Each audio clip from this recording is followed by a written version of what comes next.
Happy Easter everyone! Maligayang Pasko ng pagkabuhay! So today, it has been raining here until now. So diniligan ng langit ang kalupaan dito sa Finland. Pupunta kami sa, what is that the place? Järvenpää. Järvenpää. Gas station muna. Gas station muna yan.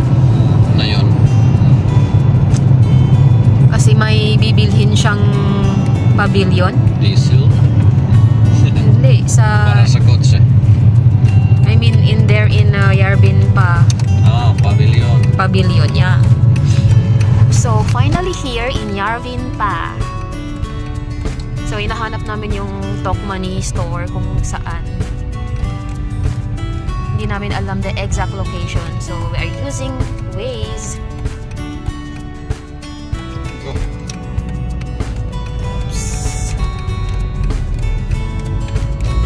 Malungkot ang panahon today. It's raining too much since yesterday.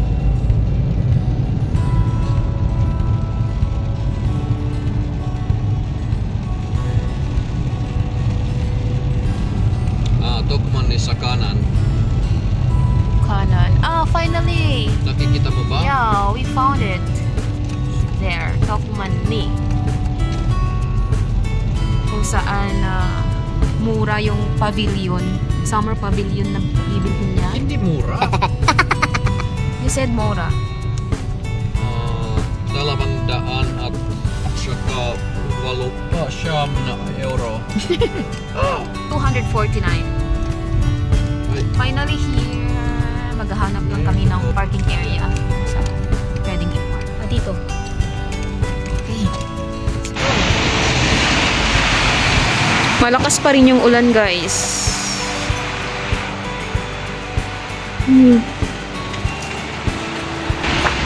Ang ganda ng flowers, guys, oh. Nasa 350 euros lang. This is the amount? The price? Yes. Okay. Really? Mura lang. Let's go. Mamimili na kami. Mamimili na kami. You are so cute.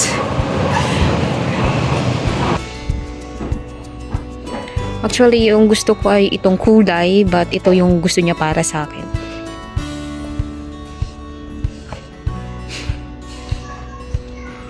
Mahilig sa pink kasi yung asawa ko. Actually, maganda naman yung pink. Ang mga damitan na dito. Saan na yun?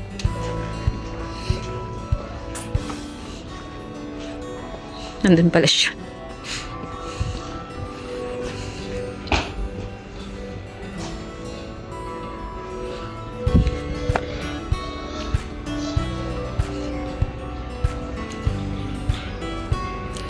Wala pa kasi akong summer shoes.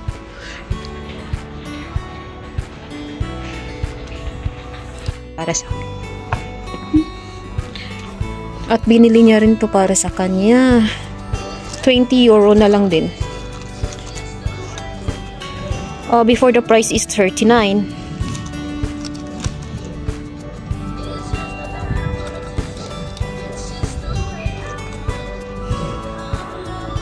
Naka-sale dito.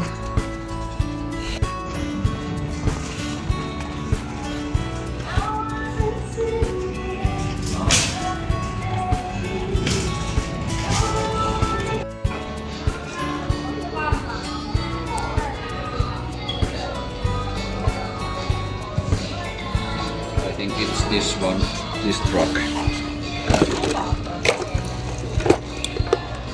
It's this truck. It's right. Really? It's great. So, finally here, nahanap na namin yung summer pavilion. Sobrang laki. It cost 249 euros. Akala ko maliit lang.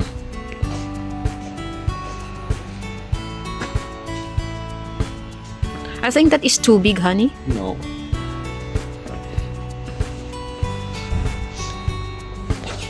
So, Ayan yung ilalagay namin sa labas, sa backyard.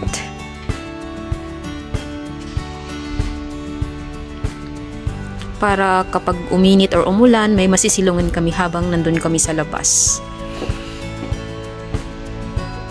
I don't see the package anywhere.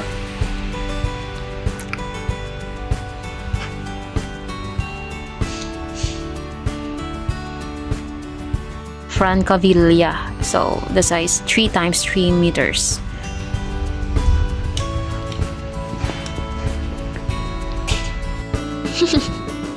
Finally, you found it. Sobrang laki.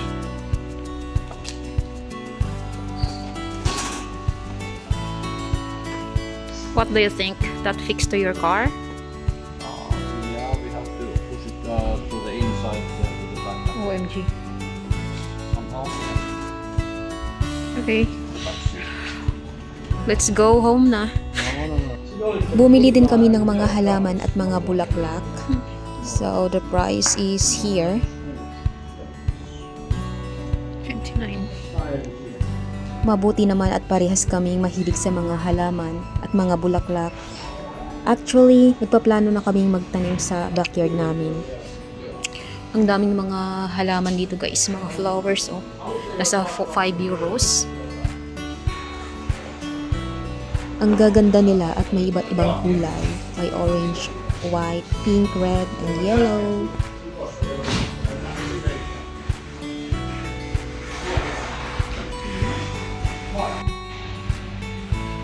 So ayan, kahit umuulan. At mayroon din sila sa labas na naka-display guys. Ang gaganda, OMG.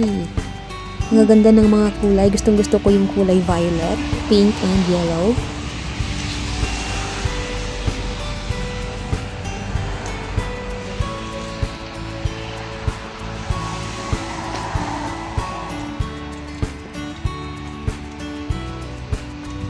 Oh, that looks beautiful.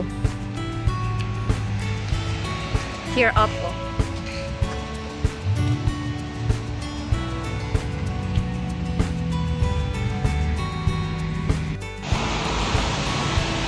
Ang ganda.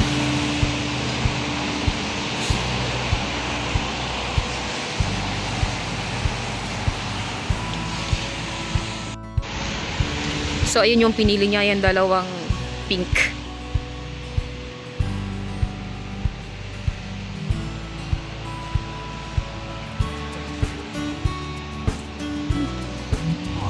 Pelargonia. That one, oh. Nice. You want that? Yeah, yellow? that looks beautiful.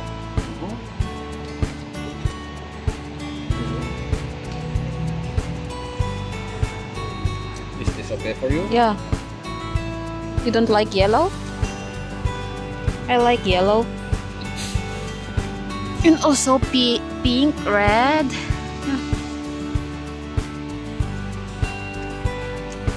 So, ayan guys, akala ko tapos na siya mamili. Pero pumunta siya doon sa dulo. Nagtingin-tingin ulit doon kung anong magugustuhan niya. Mabuti na lang nagkasya yung summer pavilion. At nilagay niya sa gitna. And then, sa likod yung mga bulaklak at mga halaman.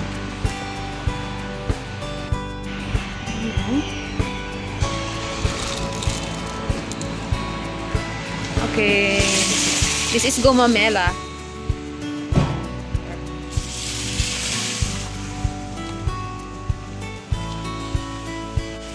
Let's go back to Porvo. Ay, pupunta kami Porvo today sa parents niya.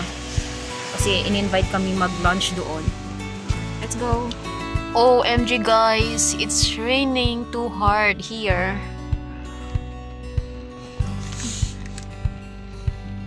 So, nagpa-full tank lang yung asawa ko. Sobrang lakas ng ulan sa labas. OMG. First, we will go there to his parents' house. And then after that, going back to Ascula.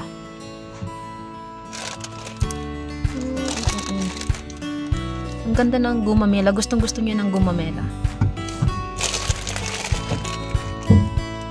And we have Easter grass. Also, we will give that to Specy. Specy love Easter grass.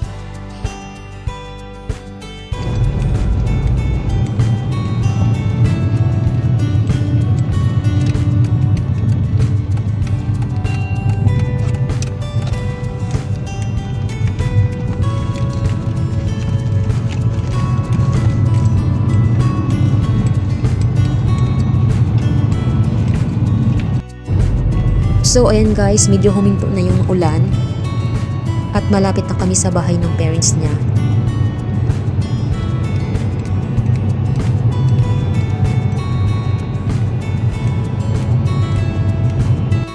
Yeah, because Easter.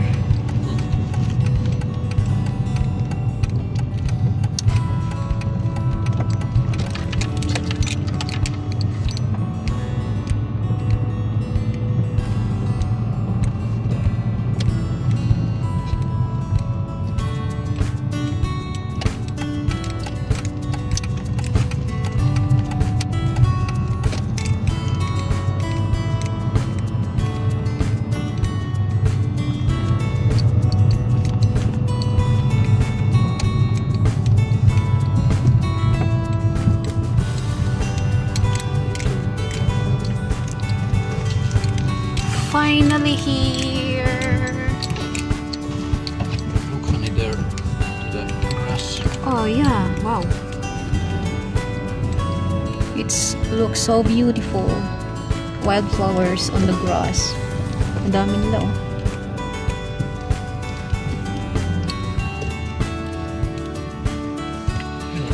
And we have to bring it out, the Easter grass. I will take time is from bucket. Okay. Luckily it's not raining hardly. Yeah. This is for Specy. The one here. This is for Specy. The cat. Cat loves to eat this. Ang ganda. Oo. Umihish. Specy, for you. Eat your grass na. Ay, ayaw niya guys. Wala pa siya sa mood.